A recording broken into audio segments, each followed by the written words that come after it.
ਸਾਡੇ ਨਾਲ ਘੱਟ ਕਿਸੇ ਨੇ ਨਹੀਂ ਕੀਤੀ। ਮੈਂ ਸਭ ਤੋਂ ਪਹਿਲਾਂ ਜ਼ਿਕਰ ਕਰਾਂ ਪ੍ਰਕਾਸ਼ ਸਿੰਘ ਬਾਦਲ, ਜਿਹੜਾ ਆਪਣੇ ਆਪ ਨੂੰ ਪੰਥ ਦਾ ਬਹੁਤ ਵੱਡਾ ਠੇਕੇਦਾਰ ਕਹਾਉਂਦਾ ਹੈ। ਉਹਨੇ 1970 ਤੋਂ ਜਦੋਂ ਪਹਿਲੀ ਵਾਰੀ ਮੁੱਖ ਮੰਤਰੀ ਬਣਿਆ ਉਦੋਂ ਸਾਡੇ ਨੌਜਵਾਨਾਂ ਨੂੰ ਮਰਵਾਉਣਾ ਸ਼ੁਰੂ ਕੀਤਾ। ਝੂਠੇ ਪੁਲਿਸ ਮੁਕਾਬਲਿਆਂ ਦਾ ਮੁੱਢ ਉਦੋਂ ਵੱਜਿਆ। ਫਿਰ ਇਹੀ ਬਾਦਲ ਜਿਹੜਾ 1997 ਦੇ ਚੋਣ ਮੈਨੀਫੈਸਟੋ ਦੇ ਵਿੱਚ ਕਹਿੰਦਾ ਸੀ ਕਿ ਅਸੀਂ ਜਿਹੜੇ ਦੋਸ਼ੀ ਪੁਲਿਸ ਅਫਸਰ ਨੇ ਉਹਨਾਂ ਨੂੰ ਸਜ਼ਾਵਾਂ ਦੇਵਾਂਗੇ।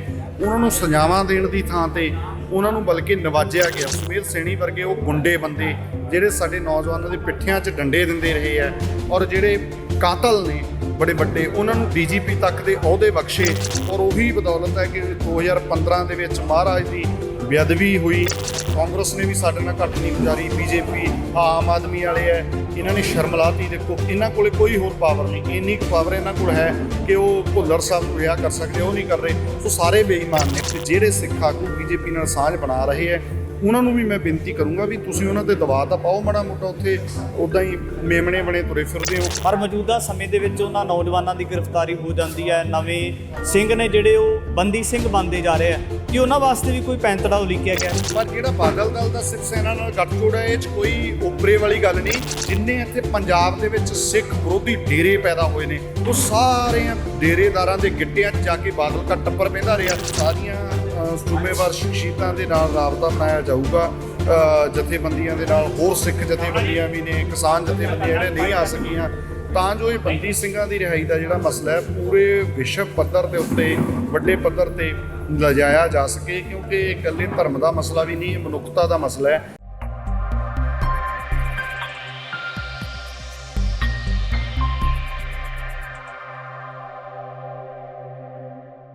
ਬੰਦੀ ਸਿੰਘਾਂ ਦੀ ਰਿਹਾਈ ਵਾਸਤੇ ਜਿਹੜਾ ਹੈ ਜਲੰਧਰ ਦੇ ਵਿੱਚ ਇੱਕ ਮੀਟਿੰਗ ਕੀਤੀ ਗਈ ਹੈ, ਜਿਹਦੇ ਵਿੱਚ ਪੰਥਕ ਇਕੱਤਰਤਾ ਹੋਈ ਹੈ ਔਰ ਪੂਰੇ ਪੰਥਕ ਮਸਲਿਆਂ ਨੂੰ ਲੈ ਕੇ ਗੱਲਬਾਤ ਹੋਈ ਹੈ। ਇੱਕ ਮੀਟਿੰਗ ਬਣਾਈ ਗਈ ਹੈ ਔਰ ਨਾਲ ਇਹਦੇ ਨਾਲ ਹੀ 4 ਫਰਵਰੀ 1986 ਨੂੰ ਜਿਹੜੇ 4 ਗੁਰਸਿੱਖ ਨੌਜਵਾਨ ਨਕੋਦਰ ਕਾਂਡ ਦੇ ਨਾਲ ਸੰਬੰਧਿਤ ਸਨ, ਜਿਨ੍ਹਾਂ ਨੂੰ ਪੁਲਿਸ ਦੇ ਤਸ਼ੱਦਦ ਦਾ ਸਾਹਮਣਾ ਕਰਨਾ ਪਿਆ, ਉਹਨਾਂ ਦੀ ਮਹਾਨ ਸ਼ਹਾਦਤ ਨੂੰ ਪ੍ਰਣਾਮ ਕਰਨ ਵਾਸਤੇ ਅਰਦਾਸ ਸਮਾਗਮ ਵੀ ਕੀਤਾ ਗਿਆ ਹੈ। ਤਾਂ ਸਾਡੇ ਨਾਲ ਸਿੱਖ ਪ੍ਰਚਾਰਕ ਭਾਈ ਹਰਜਿੰਦਰ ਸਿੰਘ ਮਾਂਝੀ ਨੇ, ਉਹਨਾਂ ਦੇ ਨਾਲ ਗੱਲਬਾਤ ਕਰਾਂਗੇ। ਭਾਈ ਸਾਹਿਬ ਜੀ, ਵਾਹਿਗੁਰੂ ਜੀ ਕਾ ਖਾਲਸਾ। ਵਾਹਿਗੁਰੂ ਜੀ ਕਾ ਖਾਲਸਾ, ਵਾਹਿਗੁਰੂ ਜੀ ਕੀ ਫਤਿਹ। ਵੀਰ ਜੀ, ਭਾਈ ਸਾਹਿਬ ਜੀ, ਆਉਣ ਵਾਲੇ ਦਿਨਾਂ ਦੇ ਵਿੱਚ ਬੰਦੀ ਸਿੰਘਾਂ ਦੀ ਰਿਹਾਈ ਨੂੰ ਲੈ ਕੇ ਕਿਸ ਤਰ੍ਹਾਂ ਦਾ ਪੈਂਤੜਾ ਉਲੀਕਿਆ ਗਿਆ ਆ, ਪੂਰੀ ਰੂਪਰੇਖਾ ਕੀ ਰਹਿ ਸਕਦੀ ਹੈ? ਅੱਜ ਜਲੰਧਰ ਦੇ ਗੁਰਦੁਆਰਾ ਸਾਹਿਬ ਪਾਤਸ਼ਾਹੀ 9ਵੀਂ ਵਿਖੇ ਪੰਜਾਬ ਭਰ ਤੋਂ ਸਿੱਖ ਜਥੇਬੰਦੀਆਂ ਤੇ ਕਿਸਾਨ ਜਥੇਬੰਦੀਆਂ ਦੀ ਮੀਟਿੰਗ ਸੀ। ਵੱਖਰੇ ਵੱਖਰੇ ਸੁਝਾਅ ਸਾਰੇ ਸੂਝਵਾਨ ਸੱਜਣਾਂ ਨੇ ਦਿੱਤੇ। ਆਖਰ ਨਿਰਣਾ ਇਹ ਹੋਇਆ ਹੈ ਕਿ ਇੱਕ 13 ਮੈਂਬਰੀ ਕਮੇਟੀ ਹੈ ਜਿਹੜੀ ਉਹ ਗਠਿਤ ਕੀਤੀ ਹੈ, ਜਿਹੜੀ ਕਿ ਅਗਲਾ ਜਿਵੇਂ ਵੀ ਪ੍ਰੋਗਰਾਮ ਉਲੀਕਣਾ ਹੈ ਉਹਦੇ ਪੂਰੇ ਜਿਹੜੇ ਅਧਿਕਾਰ ਨੇ ਉਸ ਕਮੇਟੀ ਨੂੰ ਹੋਣਗੇ। ਕਿਉਂਕਿ ਇਸ ਕਿਸਮ ਦੇ ਹਾਲਾਤ ਨੇ, ਇਲੈਕਸ਼ਨ ਦਾ ਟਾਈਮ ਹੈ, ਕਿ ਰੋਸ ਮੁਜ਼ਾਹਰੇ ਰੱਖਣੇ ਨੇ ਜਾਂ ਕਿਸ ਤਰ੍ਹਾਂ ਵੀ ਰੱਖਣਾ ਹੈ, ਉਹ ਸਾਰਾ ਰੂਪਰੇਖਾ 72 ਘੰਟੇ ਪਹਿਲਾਂ ਉਲੀਕ ਕੇ ਤੁਰੰਤ ਜਿਹੜਾ ਸੰਗਤ ਤੱਕ ਸੁਨੇਹਾ ਦਿੱਤਾ ਜਾਊਗਾ। ਔਰ ਇਹਦੇ ਨਾਲ ਜਿਹੜਾ ਹੈਗਾ ਇਹ ਵੀ ਹੈ ਕਿ ਹੋਰ ਕੌਮਾਂ ਜਿਵੇਂ ਮੁਸਲਮਾਨ ਭਾਈਚਾਰਾ ਹੈ, ਈਸਾਈ ਭਾਈਚਾਰਾ ਹੈ, ਸਾਡੇ ਸੁਹਿਰਦ ਹਿੰਦੂ ਵੀਰ ਨੇ ਜਾਂ ਹੋਰ ਜਿੰਨੇ ਵੀ ਨੇ, ਕ੍ਰਿਸਚਨ ਨੇ, ਸਾਰੀਆਂ ਜ਼ਿੰਮੇਵਾਰ ਸ਼ਖਸੀਅਤਾਂ ਦੇ ਨਾਲ ਰਾਬਤਾ ਬਣਾਇਆ ਜਾਊਗਾ।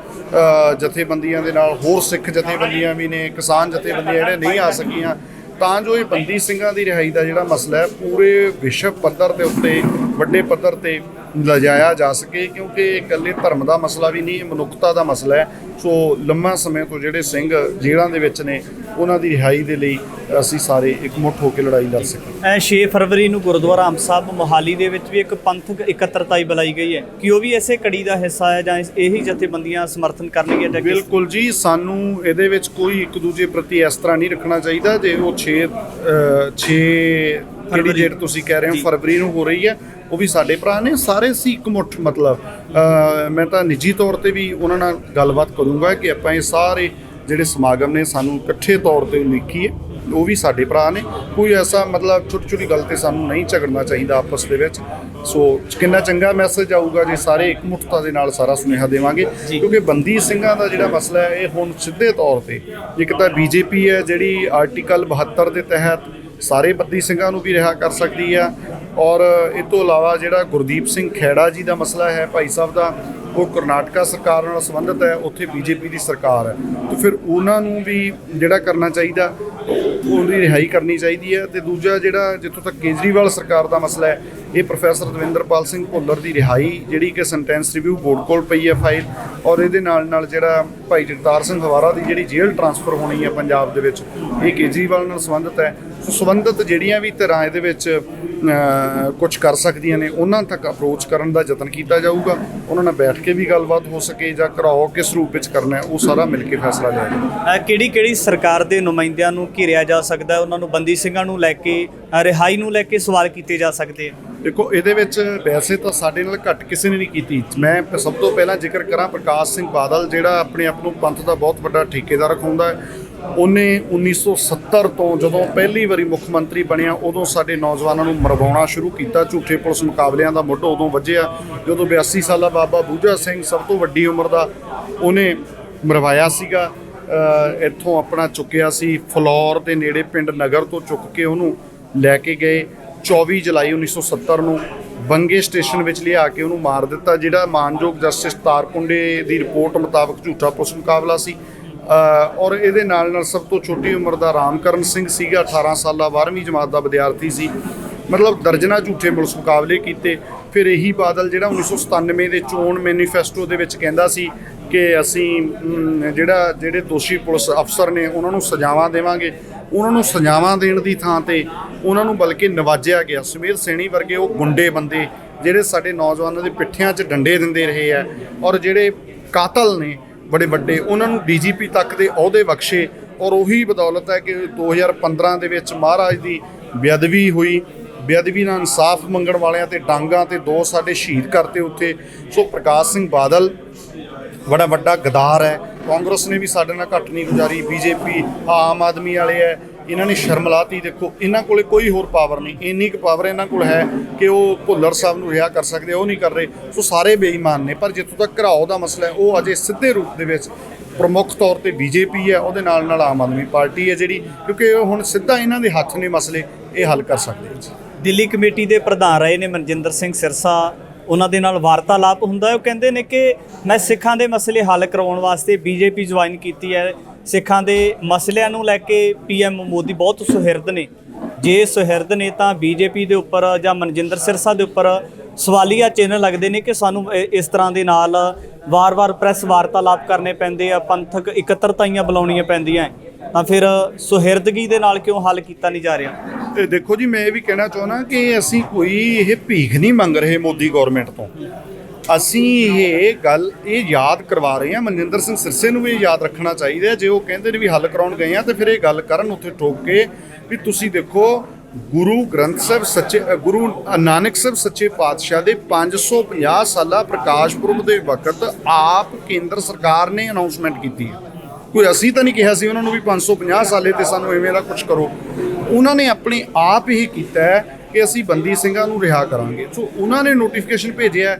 ਤਾਂ ਇਹਦੇ ਨਾਲ ਭਾਈ ਬਲਵੰਤ ਸਿੰਘ ਰਾਜੂਆਣੇ ਦੀ ਰਿਹਾਈ ਜਿਹੜੀ ਆ ਫਾਂਸੀ ਹੈ, ਉਹ ਫਾਂਸੀ ਦੀ ਸਜ਼ਾ ਤੋੜ ਕੇ ਉਹਨੂੰ ਉਮਰ ਕੈਦ ਵਿੱਚ ਬਦਲਣ ਦੀ ਗੱਲ ਸੀ, ਉਹ ਤਾਂ ਕੇਂਦਰ ਸਰਕਾਰ ਨੇ ਕਰਨੀ ਸੀ। ਕੋਈ ਡੱਕਾ ਇਹ ਤੋੜ ਨਹੀਂ ਰਹੇ, ਇਕੱਲੀਆਂ ਗੱਲਾਂ ਕਰਦੇ ਹੈ। ਤਾਂ ਫਿਰ ਇਹਦੇ ਨਾਲ ਤਾਂ ਮਸਲਾ ਹੱਲ ਨਹੀਂ ਹੋਣਾ। ਇਹ ਸਾਰਿਆਂ ਤੇ ਸਵਾਲ ਖੜੇ ਹੈ। ਤੇ ਜਿਹੜੇ ਸਿੱਖ ਆਗੂ ਬੀਜੇਪੀ ਨਾਲ ਸਾਂਝ ਬਣਾ ਰਹੇ ਹੈ, ਉਹਨਾਂ ਨੂੰ ਵੀ ਮੈਂ ਬੇਨਤੀ ਕਰੂੰਗਾ ਵੀ ਤੁਸੀਂ ਉਹਨਾਂ ਤੇ ਦਬਾਅ ਤਾਂ ਪਾਓ ਮਾੜਾ ਮੋਟਾ। ਉੱਥੇ ਉੱਦਾਂ ਹੀ ਮੇਮਣੇ ਬਣੇ ਤੁਰੇ ਫਿਰਦੇ ਹੋ, ਸਿੱਖਾਂ ਦੇ ਮਸਲੇ ਹੱਲ ਕਰਾਉਣੇ ਚਾਹੀਦੇ ਜੀ। ਜੇ ਆਪਾਂ ਗੱਲ ਕਰੀਏ ਤਾਂ ਪਿਛਲੇ ਸਮੇਂ ਦੇ ਦਰਮਿਆਨ ਜਿਹੜੇ ਯੋਧਿਆਂ ਨੇ ਕੁਰਬਾਨੀਆਂ ਕੀਤੀਆਂ, ਉਹਨਾਂ ਨੂੰ ਸਰਕਾਰ ਦੇ ਵੱਲੋਂ ਸਜ਼ਾ ਮਿਲਦੀ ਹੈ। ਸਜ਼ਾਵਾਂ ਪੂਰੀਆਂ ਹੋਣ ਦੇ ਬਾਵਜੂਦ ਵੀ ਉਹਨਾਂ ਨੂੰ ਜੇਲ੍ਹਾਂ ਤੋਂ ਰਿਹਾ ਨਹੀਂ ਕੀਤਾ ਗਿਆ। ਪਰ ਮੌਜੂਦਾ ਸਮੇਂ ਦੇ ਵਿੱਚ ਉਹਨਾਂ ਨੌਜਵਾਨਾਂ ਦੀ ਗ੍ਰਿਫਤਾਰੀ ਹੋ ਜਾਂਦੀ ਹੈ। ਨਵੇਂ ਸਿੰਘ ਨੇ ਜਿਹੜੇ ਉਹ ਬੰਦੀ ਸਿੰਘ ਬਣਦੇ ਜਾ ਰਹੇ ਆ। ਕਿ ਉਹਨਾਂ ਵਾਸਤੇ ਵੀ ਕੋਈ ਪੈਂਤੜਾ ਉਲੀਕਿਆ ਗਿਆ ਹੈ? ਬਿਲਕੁਲ, ਉਹਨਾਂ ਵਾਸਤੇ ਵੀ ਉਲੀਕਿਆ ਜਾਣਾ ਚਾਹੀਦਾ ਜੀ। ਉਹ ਸਾਰੇ ਅਸੀਂ ਅੱਗੇ ਜਿਹੜੇ ਪ੍ਰੋਗਰਾਮ ਨੇ, ਸਾਰੇ ਸੰਗਤ ਨਾਲ ਰਲ ਮਿਲ ਕੇ ਜਿਹੜੇ ਸਾਡੇ ਜਸਪਾਲ ਸਿੰਘ ਮੰਝਪੁਰ ਸੀਨੀਅਰ ਵਕੀਲ ਨੇ, ਹੋਰ ਸੂਝਵਾਨ ਸੱਜਣ ਨੇ, ਉਹਨਾਂ ਸਾਰਿਆਂ ਨੂੰ ਨਾਲ ਲੈ ਕੇ ਜਿਹੜਾ ਇਹ ਕਮੇਟੀ ਮੀਟਿੰਗਾਂ ਕਰੂਗੀ ਔਰ ਯਤਨ ਹੋਣਗੇ ਵੀ ਸਾਨੂੰ ਕਰਨੇ ਚਾਹੀਦੇ। ਕਾਂਗਰਸੀ ਰਵਨੀਤ ਬਿੱਟੂ ਦੀ ਗੱਲ ਕਰੀਏ, ਉਹ ਕਹਿੰਦੇ ਸੀ ਕਿ ਖੇਤੀ ਬਿੱਲ ਰੱਦ ਹੁੰਦੇ ਤਾਂ ਪੀਐਮ ਮੋਦੀ ਦੇ ਪਾਸ ਮੈਂ ਜਾ ਕੇ ਅਪਰੋਚ ਕਰਾਂਗਾ ਪਰਿਵਾਰ ਨੂੰ ਲੈ ਕੇ, ਮੈਂ ਬੰਦੀ ਸਿੰਘਾਂ ਦੀ ਰਿਹਾਈ ਵਾਸਤੇ ਅਪੀਲ ਕਰਾਂਗਾ। ਪਰ ਉਮੀਦ ਲੱਗਦੀ ਹੈ ਇਹਨਾਂ ਲੋਕਾਂ ਦੇ ਉੱਪਰੋਂ ਤੁਹਾਨੂੰ ਕੋਈ ਨਹੀਂ? ਰਵਨੀਤ ਬਿੱਟੂ ਨੂੰ ਚਾਹੀਦਾ ਵੀ ਜੇ ਉਹਨਾਂ ਨੇ ਇਹ ਗੱਲ ਕੀਤੀ ਹੈ ਤਾਂ ਉਹਨਾਂ ਨੂੰ ਇਹ ਕਰਨੀ ਚਾਹੀਦੀ ਹੈ।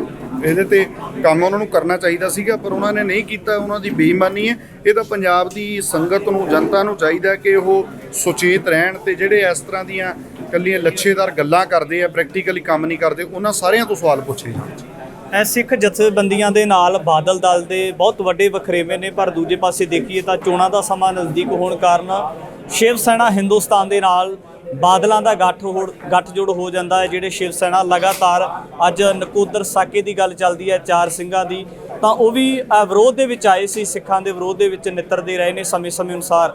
ਤਾਂ ਬਾਦਲ ਦਲ ਜਿਹੜੀ ਪੰਥ ਦੀ ਨੁਮਾਇੰਦਾ ਜਮਾਤ ਮੰਨੀ ਜਾਂਦੀ ਹੈ, ਇਹਦੀ ਭੂਮਿਕਾ ਕਿਸ ਤਰ੍ਹਾਂ ਦੀ ਰਹਿ ਸਕਦੀ? ਦੇਖੋ, ਜੇ ਤਾਂ ਆਪਾਂ ਕਹੀਏ ਵੀ ਅਕਾਲੀ ਦਲ ਦਾ ਸ਼ਿਵ ਸੈਨਾ ਨਾਲ ਗੱਠਜੋੜ ਬਹੁਤ ਓਪਰਾ ਲੱਗੂਗਾ, ਪਰ ਜਿਹੜਾ ਬਾਦਲ ਦਲ ਦਾ ਸ਼ਿਵ ਸੈਨਾ ਨਾਲ ਗੱਠਜੋੜ ਹੈ, ਇਹ 'ਚ ਕੋਈ ਓਪਰੇ ਵਾਲੀ ਗੱਲ ਨਹੀਂ, ਕਿਉਂਕਿ ਇਹ ਉਹ ਅਕਾਲੀ ਨਹੀਂ ਹਨ ਜਿਨ੍ਹਾਂ ਦੀ ਗੱਲ ਭਾਈ ਕਾਹਨ ਸਿੰਘ ਨਾਭਾ ਜਿਵੇਂ ਕਰਦੇ ਆ ਕਿ ਪੂਜੇ ਨਾ ਅਕਾਲ ਬਿਨਾ ਹੋਰ ਕੋਈ ਦੇਵੀ ਦੇਵਾ, ਸਿੱਖ ਦਸ਼ਮੇਸ਼ ਦਾ ਸੋ ਕਹੀਏ ਅਕਾਲੀ ਹੈ। ਇਹ ਤਾਂ ਇਹੋ ਜਿਹੇ ਗਦਾਰ ਨੇ, ਇਹੋ ਜਿਹੇ ਨਲਾਇਕ ਨੇ, ਜਿੰਨੇ ਇੱਥੇ ਪੰਜਾਬ ਦੇ ਵਿੱਚ ਸਿੱਖ ਵਿਰੋਧੀ ਡੇਰੇ ਪੈਦਾ ਹੋਏ ਨੇ, ਉਹ ਸਾਰੇ ਡੇਰੇਦਾਰਾਂ ਦੇ ਗਿੱਟਿਆਂ 'ਚ ਜਾ ਕੇ ਬਾਦਲ ਦਾ ਟੱਬਰ ਬਹਿੰਦਾ ਰਿਹਾ।